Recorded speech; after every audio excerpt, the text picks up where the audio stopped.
Area के सभी प्यारे व्यूअर्स, आप सभी का एक बार फिर से हार्दिक अभिनंदन है हमारे इस YouTube channel open study area पर।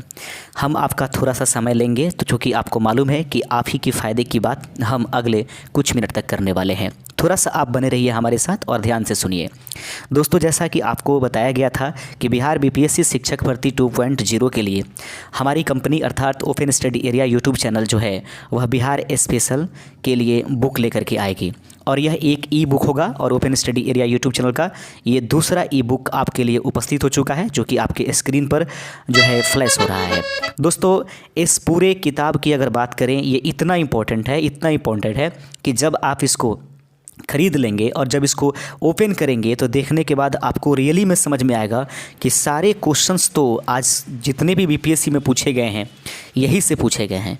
दोस्तों, इस किताब की सभी खासियत मैं आपके सामने उजागरित कर रहा हूं, आपके सामने यहां पर स्क्रॉल भी करके दिखा रहा हूं, सारे विषय सूची भी वगैरह सब कुछ मैं दिखाऊंगा, रिव्यू होगा। लेकिन उसके बाद किताब में कुल पेजेज की संख्या 100 से प्लस अधिक होगा। इसका रेट महज 20 रुपये होगा और यह रेट महज आने वाले 2 दिन के लिए ही 20 रुपये है। इसके बाद ये इंक्रीज हो जाएगा क्योंकि हम प्रचार प्रसार के माध्यम से इसको आगे निकालना चाहते हैं। दोस्तों, यह जो है ये बुक जो है इसमें लगभग 100 से अधिक पेज हैं और इसमें कुल मिलाकर इसकी खासियत ये है कि 100 से अधिक इसमें पेजेज हैं। इसकी कीमत महज 20 रुपये है। रही बात इसमें है क्या, तो बिहार की ऐतिहासिक घटनाओं, फिर उस पर भूगोल पढ़ाया गया है, अर्थव्यवस्था पढ़ाया गया है, राज्य व्यवस्था इसमें पढ़ाया गया है और सबसे बड़ी जो चीज़ इस हमारे किताब की खासियत ये है कि पिछले 20 सालों में बीपीएससी ने अपने विभिन्न एग्जामों में जिन बिहार बीपीएससी के क्वेश्चनों को या बिहार जीके से क्वेश्चनों को पूछा है उन सबको वन लाइनर के रूप में सहेज लिया गया है।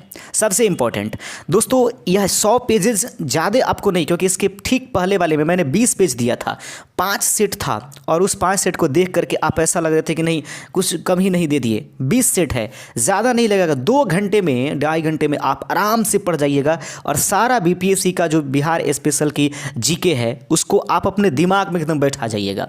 ठीक है।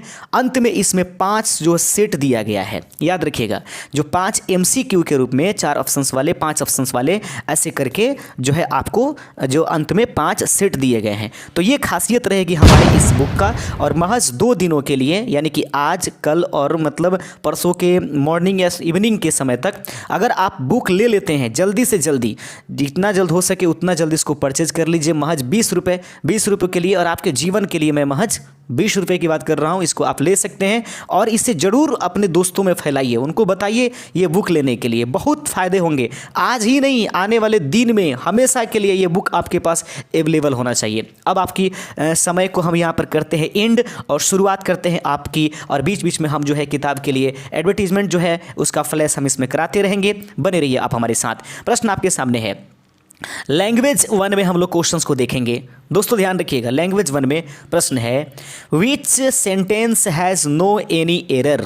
याद रखेंगे, which sentence has no any error. तो याद रखेंगे, he has many work to do. याद रखेंगे, यहाँ पर मेनी नहीं होगा, मच होगा, इस प्रकार से यह एरर है। I have sold all my furnitures. याद रखेंगे, तो फर्नीचर्स जो है प्लूरल फॉर्म में प्रयोग नहीं किया जाता है, यह भी एक एरर वाला ये जो है ऑप्शंस है। हर हेयर्स आर करली, यानी कि हेयर्स, याद रखिए हेयर्स को हम प्लूरल फॉर्म में नहीं लिख सकते हैं। यानी कहने का मतलब ये 3 जो हैं ये एरर से युक्त हैं, यानी कि एरर इसमें पाया जा रहा है। लेकिन अगर बात करें ऑप्शन नंबर डी में, तो दोस्त I have a 10 rupee note, इसमें किसी प्रकार की मतलब एरर नहीं है। ऑप्शन नंबर डी इसका सही आंसर है। हम आज आपका थोड़ा सा समय ज़्यादा लेंगे क्योंकि आपके फ़ायदे की बात हो रही है। Open study area YouTube channel अपना जो है बिहार बीपीएससी शिक्षक भर्ती 2.0 का बिहार स्पेशल का बुक जो है उपलब्ध करा दिया है। आप इसको जो अब व्हाट्सएप नंबर जो है फ्लैश हो रहा है उस पर जा करके 20 रुपये पेमेंट करके 2 दिनों के अंदर जल्द से जल्द इसको ले लीजिए, वरना इसकी कीमत बढ़ जाएंगे और उसके बाद हो जाएगी समस्या। 20 रुपये में 100 से अधिक पेजेज हैं, सारे कंटेंट उसमें उपलब्ध हैं, आप इसको ले सकते हैं। दूसरा नंबर क्वेश्चन देख लीजिएगा ध्यान से, which is not a kind of verb, यानी कि निम्नलिखित में से कौन जो है एक वर्ब का काइंड नहीं है।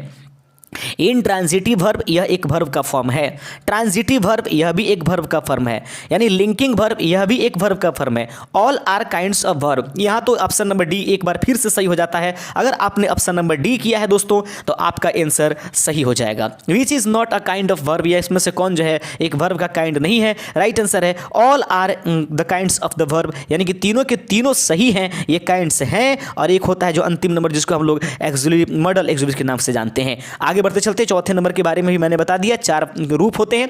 अगला तीसरे नंबर क्वेश्चन आपके सामने है, which is not a form of be, यानी कि निम्नलिखित में से बी का फॉर्म निम्नलिखित में से कौन सा नहीं है। Which is not a form of be, is, did, are, was. याद रखेंगे निम्नलिखित में से which is not a form of be, is, did, are, was. याद रखेंगे ये बी का जो फॉर्म है ना, प्रेजेंट टेंस में इज होता है, फिर आर का प्रयोग करते हैं। और उसी तरह पास्ट में की बात करेंगे तो पास्ट रूप जो है बी का वो वाज होता है। लेकिन डी जो होता है, डिड जो होता है वो दोस्तों डू का पास्ट रूप होता है। इस प्रकार से बी का ये पास्ट रूप नहीं है। ऑप्शन नंबर बी अगर आपने भी कमेंट किया है तो बिल्कुल आपका सही है। अगर अभी तक आपने लैंग्वेज सब्जेक्ट का अगर ई बुक नहीं लिया है, जिसको हिंदी और अंग्रेजी वाले कहते हैं, वो भी अभी उपलब्ध है और उसको भी आप ले सकते हैं। ये जो स्क्रीन पर फ्लैश हो रहा है ये लैंग्वेज सब्जेक्ट का बुक है। और उसके बाद इसके ठीक पीछे ये जो बुक आ रही है वो बिहार बीपीएससी शिक्षक भर्ती 2.0 के लिए बिहार स्पेशल की बुक चल रही है। Which is indefinite article in given below. याद रखेंगे निम्नलिखित में से कौन जो है इनडिफिनिट आर्टिकल का रूप है। याद रखेंगे which is indefinite article in given below. तो आप सभी जानते हैं कि आर्टिकल जो है, आर्टिकल जो होती है 2 प्रकार की होती है, एक डिफिनिट और दूसरा इनडिफिनिट। इनडिफिनिट में ए या एन आता है और वहीं पर दी जो होता है दोस्तों वह डिफिनिट आर्टिकल में प्रयोग किया जाता है। तो यहाँ पर इनडिफिनिट पूछा गया है। अब उम्मीद करते हैं कि आप आंसर सही कर चुके होंगे। A and B both are correct of this question. आगे बढ़ते चलते हैं।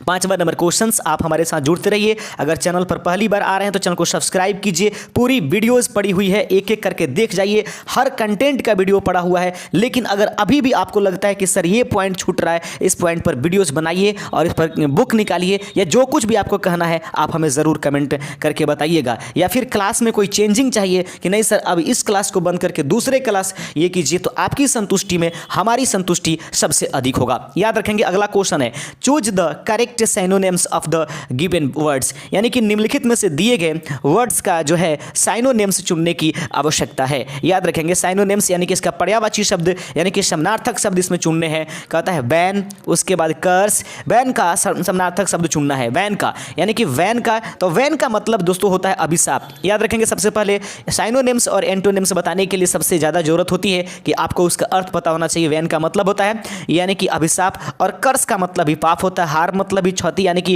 वो पाप ही होता है, स्कोरेज का मतलब भी यही होता है। तो इस प्रकार से ऑप्शन नंबर डी अगर आप भी कमेंट कर रहे हैं ऑल ऑफ द एबव इसका राइट आंसर हो जाएगा। आप देख रहे हैं open study area YouTube channel पर नए चैनल को सब्सक्राइब कीजिए। अभी प्लीज़ वीडियो को जो है लाइक कर दीजिए, यानी कि सेशन को लाइक कीजिए। दोस्त आप लाइक नहीं करते हैं, ये मैं अपने लिए कुछ नहीं कर रहा हूँ, नहीं तो आप बताइए 100 पेज आपको 20 रुपये में क्यों उपलब्ध कराऊंगा। मैं ये बिल्कुल चाहता हूं कि इसी कंपटीशंस में हमारी थोड़ी सी नाम आगे हो जाए, ओपन स्टडी एरिया अपनी एक छाप छोड़ दे, इसलिए इस तरह से चल रहा हूं। याद रखिए एक बार थोड़ी सी आगे बढ़ाइए, उसके बाद देखिए आपके कितना उपकार की हम बात करेंगे आगे क्वेश्चन से, और लगातार हम जुड़ेंगे। बाद में चलिए ना 2 4 10 6 7 दिन और निकलने दीजिए, देखिए कितने देर तक हम क्लास लेकर के चलते हैं और बहुत फायदे होंगे आपको एग्जामिनेशंस में। What is Hindi meaning of given phrasal verb, यानी कि निम्नलिखित में दिए गए इस फ्रेजल वर्ब का हिंदी मीनिंग क्या हो जाएगा। What is Hindi meaning of given phrasal verb, यहाँ पर बियर अप लिखा गया है, तो बियर अप का सही आंसर क्या हो जाएगा। बियर अप का हिंदी पूछा जा रहा है कि बियर अप का हिंदी निम्नलिखित में से क्या हो जाएगा। सही आंसर है दोस्तों कि बियर अप का, अगर आपने भी चुना है ऑप्शन नंबर बी, तो इसका राइट आंसर हो जाएगा कि बियर अप का हिंदी होता है सहन करना। आप देख रहे हैं open study area YouTube channel. आगे बढ़ते चलते हैं। अगला प्रश्न है what is the third verb form of the word. याद रखेंगे what is the third verb form of the word, यानी कि निम्नलिखित में से जो वर्ब फॉर्म है इस वर्ड का तीसरा रूप कौन सा है, यह पूछा जा रहा है। तो याद रखेंगे अब यहाँ पर क्वेश्चन दिया गया है कि एराइज का V3 आपको बताना है। एरोज नहीं, ये दूसरा है। एराइजिंग ये V4 है। एराइजन याद रखेंगे, तो एराइजन जो दिखाई दे रहा है या एरिजन जिसको कहिएगा, ऑप्शन नंबर सी इसका राइट आंसर हो जाएगा। ऑप्शन नंबर सी अगर आपने भी कमेंट किया है तो आपका सही है। 8 क्वेश्चनों के बाद अपना स्कोर फटाफट आज बता दीजिएगा कि रियल में आज अंग्रेजी में आप कितना सही कर रहे हैं। बिल्कुल बता दीजिएगा हमें कि आज अंग्रेजी में कितना सही हो जाएगा। याद रखिए, आगे बढ़ते चलते हैं। He is playing hockey, choose the correct passive voice. याद रखेंगे, he is playing hockey, choose the correct passive voice. निम्नलिखित में से इसका करेक्ट पैसिव वॉइस आपको चुनने की आवश्यकता है। जल्दी से जल्दी कमेंट कर दीजिए, फटाफट आंसर कमेंट कीजिए। प्रश्न जैसा कि आप लोग देख रहे हैं, प्रश्न है कि he is playing hockey, choose the correct passive voice. Passive voice इसमें प्रयोग करना है। Hockey being played by him गलत है। Hockey is playing by him, being छोड़ दिया गया है। हॉकी वाज बीइंग यानी नहीं चेंज होगा, वाज होगा नहीं, यानी कि ऑप्शन नंबर आपने भी चुना है ऑप्शन नंबर डी, तो इसका आंसर हो जाएगा बिल्कुल सही, बिल्कुल सही हो जाएगा। Hockey is being played by him, option number D अगर आपने चुना है तो बिल्कुल सही है। फटाफट आप कमेंट करके बता दीजिए कि 8 में कौन कौन ऐसे छात्र हैं, कौन कौन ऐसे अभ्यर्थी हैं, कौन कौन ऐसे कैंडिडेट हैं। प्यारे व्यूअर्स, आप लोग कमेंट करके बता दीजिए कि कितने लोगों ने 8 में 8 सही किया है, या 8 में कितने सही हुए। फटाफट आप लोग कमेंट करके बता दीजिएगा। आज फिर से हम चाहेंगे कि आप अपने राज्य का नाम जरूर हमें लिखिएगा, यानी कि अपने राज्य के नाम के आगे आप जय भी लिख सकते हैं, कुछ और लिख सकते हैं, कुछ एडम्स लिख सकते हैं, जिससे कि आपकी पहचान बनी रहे। आप ज़रूर हमें बताइएगा कि आपको हमारी यूट्यूब चैनल की सेशन कैसी लगती है। और आगे बढ़ते चलते हैं, अब आएगी बात हिंदी का, तब तक देखते चलिएगा। बिहार BPSC शिक्षक भर्ती 2.0 के लिए ओपन स्टडी एरिया ने दूसरा बुक अपना ई बुक लॉन्च किया है, और यह है बिहार स्पेशल GK, यानी कि बिहार स्पेशल से संबंधित। महज 20 रुपये में आपको प्रदान किया जाएगा 100 से अधिक पेजों का एक शानदार बुक। याद रखेंगे, इसको जरूर खरीदें और इसको पढ़ें। आज और आने वाले भविष्य के लिए इसको सुरक्षित करा लीजिएगा जैसे भी हो उस तरीके से। राम बोला बचपन में किसका नाम था, प्रश्न आप लोग देख रहे हैं। अगला क्वेश्चन है, लैंग्वेज आपके पास 2 है, हिंदी 9 से 30 तक क्वेश्चंस होंगे, जिसमें अभी तक तो 8 क्वेश्चन हो गए अंग्रेजी के, 9 से 30 तक बढ़ते हैं। राम बोला बचपन में किसका नाम था, राम बोला निम्नलिखित में से किसका नाम था बचपन में। तो याद रखेंगे 90 का अगर आपका ऑप्शन नंबर आपने भी चुना है B, तो सही आंसर है तुलसीदास। राम बोला इन्हीं का बचपन का नाम था, यानी कि राम बोला बचपन का नाम है तुलसीदास साहब का। आगे बढ़ते चलते हैं भैया, आगे नंबर क्वेश्चंस देख लीजिए बिल्कुल सही से। आधुनिक युग का तुलसी किसे कहा जाता है, जल्दी से जल्दी कमेंट कर दीजिए। बहुत ही शानदार क्वेश्चन आप लोगों के लिए है। आज के सेशंस जो है बहुत जानदार होने वाले हैं। अपना स्कोर जरूर हमें कमेंट करके अंत में जाइएगा, ऐसे छोड़ के न जाइए, क्योंकि आपके सहारे ये जिंदगी है और आपके लिए ही ये अब जिंदगी है। याद रखेंगे, आधुनिक युग का तुलसी किसे कहा जाता है। ठीक है दोस्त, याद रखते रहेंगे। इसका प्रश्न का आंसर दीजिए। फणीश्वर नाथ रेणु, मैथिली शरण गुप्त, प्रेमचंद्र महादेवी वर्मा। याद रखेंगे, नज़र को बदलो नज़ारे बदल जाएंगे, और कश्ती को बदलो किनारे बदल जाएंगे। वक्त बदलने की ज़रूरत नहीं है, खुद को बदल लीजिए, वक्त अपने आप बदल जाएंगे। ज़रूरत है हम सबको कि अब अपने आप को बदलने की। याद रखेंगे, और लगातार अभी ये वो समय नहीं है, जितना समय आप दे सकते हैं अपने आप को, अपने जीवन को, सब कुछ खत्म कर दीजिए। सब कुछ अभी जो है, सब कुछ हर चीज को स्टॉप करके सिर्फ अपने जीवन पर फोकस कीजिए। क्वेश्चन देखेंगे, आधुनिक युग का तुलसी किसे कहा जाता है। जितने लोग ऑप्शन नंबर B आकर के आंसर लगा हुआ है, उन सभी लोगों का एक बार फिर से बहुत बहुत धन्यवाद कि आप लोगों का आंसर सही हो चुका है। मैथिली शरण गुप्त को आधुनिक क्या बोलते हैं भैया, आधुनिक युग का तुलसी कहा जाता है। आगे बढ़ते चलते हैं, 11 नंबर क्वेश्चन आपके स्क्रीन पर। कबीर दास की भाषा निम्नलिखित में से क्या थी। याद रखेंगे, कबीर दास की भाषा निम्नलिखित में से क्या थी। तो खड़ी बोली, सद्दुकड़ी या कनौजी या ब्रज। कबीर दास जी अपने भाषा, किस भाषा का प्रयोग करते थे अपने रचनाओं के लिए, ये प्रश्न आपके स्क्रीन पर है। जल्द से जल्द आंसर कमेंट कर दीजिए, जल्द से जल्द यहाँ पर कमेंट कर दीजिए, जल्दी से जल्दी। याद रखेंगे, अगला क्वेश्चन है, कबीर दास की भाषा निम्नलिखित में से क्या थी। खड़ी बोली, सद्दुकड़ी, कनौजी या ब्रज। आपने भी ऑप्शन किया है ऑप्शन नंबर B, तो सही आंसर हो जाएगा कि कबीर दास की भाषा जो है सद्दुकड़ी है। आगे बढ़ते चलते हैं, सद्दुकड़ी जो है कबीर दास की ही भाषा है। आप लोग देख रहे हैं open study area YouTube channel पर फिलहाल अंग्रेजी और हिंदी क्वालिफाइंग पेपर्स का जो पेपर्स का क्वेश्चंस है, उनके महत्वपूर्ण कंटेंट को। जायसी के पद्मावत की भाषा क्या है। याद रखेंगे, जायसी के पद्मावत की भाषा निम्नलिखित में से क्या है। देख लेंगे। जैसे प्रश्न है आपके पास, जायसी के पद्मावत की भाषा क्या है? आप लोग देख लेंगे, हिंदी, संस्कृत, ब्रज, अवधी। जल्दी से जल्दी इसका कमेंट कर दीजिए। जायसी के पद्मावत की भाषा क्या है? अगर आसमां को जिद है यहाँ बिजलियाँ गिराने की, तो हमें भी जिद है अपनी आसियाँ यहीं बनाने की। याद रखेंगे, बिल्कुल हमारे साथ जुड़ते रहिए, मोटिवेट रहिए, पढ़ते रहिए। प्रश्न है आपके सामने, जायसी के पद्मावत की भाषा निम्नलिखित में से क्या है? तो जायसी ने जिस भाषा में अपना पद्मावत लिखा था, तो उसके 12वें का सही आंसर ऑप्शन नंबर डी हो जाएगा। ऑप्शन नंबर डी आपके पास स्क्रीन पर सही हो जा रहा है। आगे बढ़ते चलते हैं। प्रश्न है कि वर्तमान हिंदी का प्रचलित रूप निम्नलिखित में से क्या है? अब थोड़ा सा फास्ट भागेंगे। वर्तमान हिंदी का प्रचलित रूप निम्नलिखित में से क्या है? अवधी, खड़ी बोली, ब्रजभाषा, देवनागरी। तो वर्तमान हिंदी का प्रचलित रूप निम्नलिखित में से क्या है? तो आप लोग देख रहे हैं कि इसका आंसर फटाफट कमेंट कर दीजिए, जल्द से जल्द कमेंट कीजिए। बहुत बढ़िया। वर्तमान हिंदी का प्रचलित रूप निम्नलिखित में से क्या है? 13वां नंबर प्रश्न आपके स्क्रीन पर है, तो खड़ी बोली इसका राइट आंसर हो जाएगा। वर्तमान हिंदी का प्रचलित रूप जो है वह खड़ी बोली है। आइए दोस्तों आगे भागते चलते हैं। राजभाषा आयोग के प्रथम अध्यक्ष कौन थे? राजभाषा आयोग के प्रथम अध्यक्ष कौन थे? हम आपसे एक चीज़ रिक्वेस्ट करते हैं, जब वीडियो खत्म हो जाएगा, आप जब इस वीडियो को देख रहे होंगे, तो प्लीज़ एक मोटिवेशनल लाइन आप जरूर हमारे इस यूट्यूब चैनल पर छोड़िएगा, जिससे कि हम भी सुने तो मज़ा आ जाए, दूसरे कोई भी पढ़ें तो आपको थोड़ा सा सराहे। तो इसी एक एक मोटिवेशनल लाइन जो दोस्तों आपके जीवन में है, आपने याद करके रखा है, ओपन स्टडी एरिया आपसे रिक्वेस्ट करता है कि एक एक मोटिवेशन लाइन ज़रूर लिख दीजिएगा दोस्त। आगे बढ़ते चलते हैं। राजभाषा आयोग के प्रथम अध्यक्ष निम्नलिखित में से कौन है? आसफ अली, बीजी खड़े, जसवंत सिंह, जॉन मथाई। सही आंसर आप लोग अगर चुन रहे हैं ऑप्शन नंबर बी, तो आपका भी आंसर सही हो जाएगा, बीजी खड़े। यानी प्रश्न है कि राजभाषा आयोग के प्रथम अध्यक्ष निम्नलिखित में से कौन है? सही आंसर हो जाएगा बीजी खड़े। आगे बढ़ते चलते हैं। 15वां नंबर क्वेश्चन आपके स्क्रीन पर है।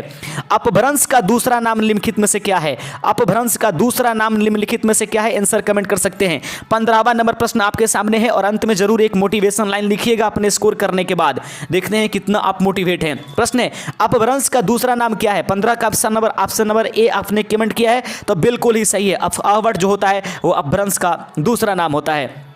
वर्ण ऊ का उच्चारण स्थान क्या है? बोल करके देख लीजिए एक बार।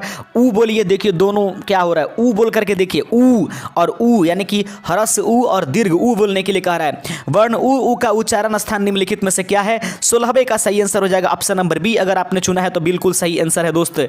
आगे बढ़ते चलते हैं अगले नंबर क्वेश्चन की तरफ। प्रश्न आपके स्क्रीन पर है। प्रश्न कहता है, इनमें से कौन स्पर्श व्यंजन नहीं है? प्रश्न आपके सामने है, 17 नंबर देख लीजिएगा। इनमें से कौन स्पर्श व्यंजन नहीं है? कवर्ग स्पर्श व्यंजन है, चवर्ग स्पर्श व्यंजन है, तवर्ग स्पर्श व्यंजन है। याद रखिए स्पर्श व्यंजनों की संख्या कितनी है? फटाफट कमेंट करके बता दीजिए। इनमें से कौन स्पर्श व्यंजन नहीं है? स्पर्श व्यंजन निम्नलिखित में से कौन नहीं है? पहले बता दीजिए कि आप स्पर्श व्यंजन होते कितने हैं। बहुत बढ़िया, बहुत ही खूबसूरत, जबरदस्त आंसर दे रहे हैं आप।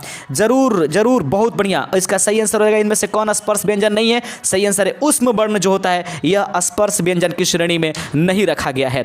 आप देख रहे हैं open study area YouTube channel पर। फिलहाल बिहार बीपीएससी शिक्षक भर्ती 2.0 के लिए क्वालिफाइंग पेपर के लिए मैं इंग्लिश और अंग्रेज हिंदी के प्रश्नों को, बिहार बीपीएससी शिक्षक भर्ती 2.0 के लिए बिहार में ओपन स्टडी एरिया ई बुक जो है अपना लॉन्च कर दिया है, आप उसको खरीद सकते हैं। हिंदी वर्णमाला में अंश, अन और अह किस प्रकार के वर्ण के उदाहरण है? ये प्रश्न आया हुआ था बीपीएससी के पिछले पीआरटी एग्जामिनेशंस में, देख लेंगे। हिंदी वर्णमाला था, हालांकि उसकी भाषा थोड़ी सी अलग था। हिंदी वर्णमाला में अन और अ किस प्रकार के वर्ण के रूप में आएंगे? स्वर है, व्यंजन है, आयोगवाह है या संयुक्त अक्षर है? सही आंसर है दोस्तों, ये आयोगवाह के नाम से जाना जाएगा। ऑप्शन नंबर सी अगर आपने भी चुना है तो बिल्कुल आंसर सही हो जाएगा। आगे बढ़ते चलते हैं। प्रश्न है, निम्नलिखित में से कौन प्लुत स्वर का उदाहरण है? निम्नलिखित में से कौन जो है प्लुत स्वर का उदाहरण है? ओम, उम, उमंग, कोई सत्य नहीं है। देख लीजिएगा, निम्नलिखित में से कौन प्लुत स्वर का उदाहरण है? तो ओम है, उम है, और ये है नहीं। याद रखेंगे प्लुत जो होता है, प्लुत वर्ण ओ, ऊ और म हलंत, ये वाला होता है। इस प्रकार से ऑप्शन नंबर डी इसका सही आंसर हो जाएगा। अगर आपने भी चुना है ऑप्शन नंबर डी तो आपका बिल्कुल सही आंसर हो जाएगा दोस्तों। आगे बढ़ते चलते हैं। अगला क्वेश्चन है, निम्नलिखित में से कौन रूढ़ शब्द है? आपको पता होना चाहिए रूढ़ शब्द वे होते हैं जिनका खंड कर देने पर, यानी कि उसके खंडित भागों का कोई भी अर्थ नहीं निकल पाए। याद रखेंगे और एक होता है यौगिक अर्थात उसके खंड करने पर उचित खंड निकल जाए, और योगरूढ़ होता है जो अपना अर्थ छोड़ करके दूसरे के बारे में बताए। निम्नलिखित में से कौन योगरूढ़ शब्द है? सलाई, पेट, पंकज, उबटन, यानी पेट को अलग अलग करेंगे तो एक तो पे आएगा, टो आएगा, इसका कोई अर्थ नहीं होता है। ऑप्शन नंबर बी इसका राइट आंसर हो जाएगा। आगे बढ़ते चलते हैं दोस्तों, 21 नंबर क्वेश्चन, थोड़ा सा मत अगुताइएगा। कभी कभी आप लोग जो है ना दोस्त निगेटिव कमेंट करने लगते हैं कि सर इतना बात करते हैं, बताइए दिन रात खट रहे हैं लोग, टाइपिंग करते हैं, सब कुछ करते हैं, लेकिन आप लोग प्लीज़ निगेटिव कमेंट करते हैं, हौसला गिरता है। ऐसा कभी अगर हुआ तो बस पता चलेगा कि हौसला अगर जहाँ नीचे गिरा बस क्या करेंगे, छोड़ देंगे, बैठ जाएंगे पढ़ाना, बस यही करने छोड़ देंगे। आप लोग के लिए ही तो मेहनत कर रहे हैं, तो आप ही से तो कहेंगे, कुछ भी कहना होगा तो याद रखें। इसलिए प्लीज़ ऐसा मत लीजिएगा, क्योंकि टीम काम कर रही है, आप लोगों के लिए काम कर रही है, और हम आपका पूरा सहारा कर रहे हैं और पूरी जिम्मेदारी के साथ आपके साथ जुड़ेंगे।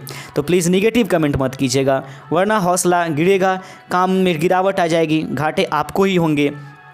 निम्न में से कौन तत्सम शब्द है? मामा, लोमस, भगत, घोषी।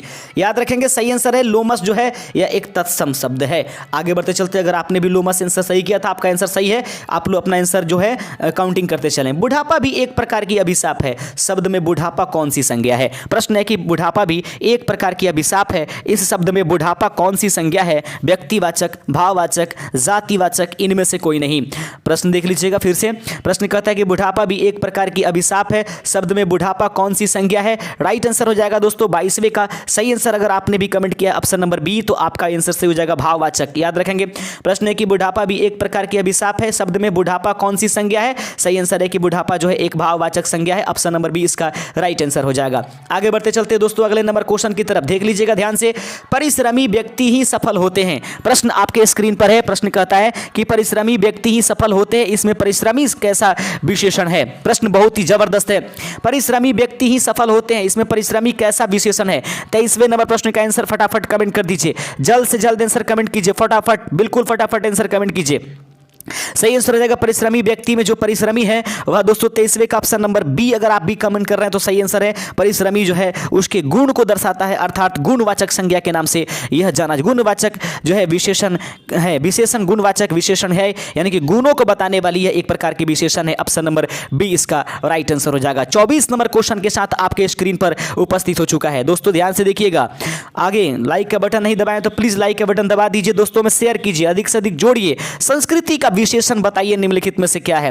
प्रश्न आपके सामने है, संस्कृति का विशेषण निम्नलिखित में से क्या है? 24 नंबर क्वेश्चन आपके स्क्रीन पर है। क्या सांस्कृतिक होता है, सांस्कृतिक होता है, संस्कृत होता है, या इनमें से कोई नहीं? याद रखेंगे राइट आंसर हो जाएगा संस्कृति का विशेषण जो होती है वह सांस्कृतिक होती है, ऑप्शन नंबर ए इसका राइट आंसर हो जाएगा। बढ़ते चलिए, आगे बढ़ते चलते, कमेंट रुकना नहीं चाहिए, कमेंट रुकने नहीं चाहिए, आप अपना स्कोर जरूर कमेंट कीजिएगा अंत में, और उसके बाद मैंने क्या कहा था, एक मोटिवेशन लाइन जरूर करिएगा आप सभी के लिए।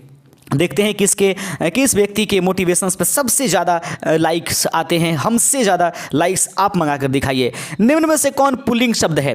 निम्न में से कौन पुल्लिंग शब्द है? लता है, निराशा है, रोमन है, सोमवार है, तो बता देना है। देख लीजिएगा, लता ये जो है यह स्त्रीलिंग शब्द है, निराशा ये भी स्त्रीलिंग शब्द है, रोमन यह लिपि है, तो लिपि स्त्रीलिंग शब्द होती है। हाँ, दिन जो महीना और साल जो होता है वह पुल्लिंग होता है, ऑप्शन नंबर डी अगर आपने भी कमेंट किया है तो आपका सही आंसर हो जाएगा। 25 का ऑप्शन नंबर डी इसका राइट आंसर हो जाएगा। आगे बढ़ते चलते हैं दोस्तों, अगला नंबर क्वेश्चन 26 नंबर स्क्रीन पर है कि अनुज शब्द को स्त्रीवाचक बनाने के लिए आप किस प्रत्यय का प्रयोग करेंगे? प्रत्यय वे शब्द है जिसको हम लोग क्रिया या फिर क्या करते हैं संज्ञा सर्वनाम के अंत में लगा करके उसको रूप में परिवर्तित करेंगे। तो याद रखेंगे अनुज शब्द को स्त्रीवाचक बनाने के लिए आप किस प्रत्यय का प्रयोग करेंगे? तो देखिएगा, अनुज का स्त्रीलिंग क्या हो जाएगा? अनुजा हो जाएगा, तो अनुजा में आ लगाएंगे, अनुज में अ लगा देंगे तो यहाँ पर अनुजा हो जाएगा, ऑप्शन नंबर सी इसका राइट आंसर हो जाएगा। बढ़ते चलिएगा, आगे नंबर क्वेश्चंस आपके पास है 26 के बाद 27वें नंबर क्वेश्चन की तरफ हम लोग जल्दी से जल्दी भागने की कोशिश करेंगे। आप देख रहे हैं open study area YouTube channel पर। फिलहाल बिहार बीपीएससी शिक्षक भर्ती क्वालिफाइंग पेपर मैथ में बार बार बोल दे रहा हूं, हिंदी और अंग्रेजी के प्रश्नों को। यशोदा का सही संधि विच्छेद निम्नलिखित में से क्या है? 27 नंबर प्रश्न आपके सामने है कि यशोदा का सही संधि विच्छेद निम्नलिखित में से क्या है? यशो प्लस दा, यश प्लस अदा, यसु प्लस दा, यश प्लस दा। तो देख लेंगे कि यशोदा का सही संधि विच्छेद निम्नलिखित में से कौन सा है? फटाफट कमेंट कीजिएगा। कमेंट्स आपके रुकने नहीं चाहिए, लगातार कमेंट्स आने चाहिए। बिल्कुल, यशोदा का सही संधि विच्छेद निम्नलिखित में से क्या है? बहुत सारे लोगों का सही आंसर हो गया। सही आंसर है 37 नंबर का option number D. Option number D इसका राइट आंसर हो जाएगा। सही आंसर है यशोदा का सही संधि विच्छेद यशा प्लस दा होता है। ऑप्शन नंबर डी इसका राइट आंसर हो जाएगा। आइए बढ़ते चलते 28 नंबर क्वेश्चन आपके स्क्रीन पर है। प्रश्न को ध्यान से देखिए। इनमें से कौन द्विगु समास का उदाहरण है? जल्दी से जल्दी कमेंट कीजिए। आसान सा क्वेश्चन इस बार आ गया। निम्नलिखित में से कौन द्विगु समास का एक उदाहरण है? पीतांबर है, नेत्रहीन है, चौराहा है, रुपया पैसा है। जल्दी से जल्दी कमेंट कर दीजिए। इनमें से कौन द्विगु समास का उदाहरण है? ध्यान से देखिएगा। इनमें से कौन द्विगु समास का उदाहरण आपके पास दिखाई दे रहा है? पीतांबर, नेत्रहीन, चौराहा, रुपया पैसा। याद रखिएगा, प्रश्न है कि इनमें से कौन द्विगु समास का उदाहरण है? सही आंसर हो जाएगा कि इनमें से जो द्विगु समास है जिसमें एक अंकीय संख्या कुछ लगा हुआ है उसी को चौराहा। ऑप्शन नंबर सी अगर आपने भी चुना है तो आपका भी आंसर सही हो जाएगा। बढ़ते चलते हैं अपने अगले नंबर क्वेश्चन की तरफ। दोस्तों इसको छोटा कर देते हैं। बहुत बढ़िया, बहुत ही अच्छा क्वेश्चन आ गया। जो बिना वेतन कार्य करता हो उसे क्या कहते हैं? जो बिना वेतन के काम करे उसे निम्नलिखित में से क्या कहते हैं? जो बिना वेतन का कार्य करे उसे निम्नलिखित में से क्या कहेंगे? उसे निःशुल्क कहेंगे, अवैतनिक कहेंगे, वैतनिक कहेंगे। इनमें से कौन कोई नहीं? तो बताइए, व्याकरण की यानी हिंदी की भाषा में जो है वेतन, जो बिना वेतन के काम करता है, इसका रियल में अर्थ क्या होता है? 29 का अगर ऑप्शन नंबर बी किया है, सॉरी ऑप्शन नंबर बी पर हमको बताना चाहिए। अवैतनिक जो आपने आंसर किया है, अवैतनिक इसका राइट आंसर हो जाएगा कि जो बिना वेतन के कार्य करता हो उसे अवैतनिक के नाम से जानते हैं। ऑप्शन नंबर बी इसका सही आंसर हो जाएगा। दोस्तों आगे बढ़ते चलते हैं। अगला क्वेश्चन 30वां नंबर और अंतिम नंबर क्वेश्चन आज के लिए। ईंट से ईंट बजा देना, इस मुहावरे का सही अर्थ निम्नलिखित में से क्या है? ईंट से ईंट बजा देना, इस मुहावरे का सही अर्थ क्या है? दो ईंटों से बाजा बजाना, ईंट तोड़ना, नष्ट कर देना, प्रत्येक ईंट को संभाल करके रखना। ध्यान से देखिएगा, ईंट से ईंट बजा देना, इस मुहावरे का सही अर्थ क्या है? दो ईंटों से ईंट बजा देना, ईंट तोड़ना या नष्ट कर देना, प्रत्येक ईंट को संभाल करके रखना। सही आंसर है इसका ऑप्शन नंबर सी। अगर आपने भी कमेंट किया तो सही आंसर हो जाएगा। दोस्तों जाते जाते हम यही कहेंगे कि प्लीज़ किताब को आप एक बार खरीद करके पढ़ करके देखिए, उसके बाद जरूर हमें आप कमेंट करके बताइए कि रियल में किताब में रियल में कितना पावर है। सब कुछ आपको पता चल जाएगा, हर चीज़ एक एक चीज़ पता चल जाएगा कि आप किस यूट्यूब चैनल से, कितने योग्य चैनल से आप जुड़ करके पढ़ाई कर रहे हैं। शुक्रिया आज के लिए। जय हिंद, मिलते हैं कल।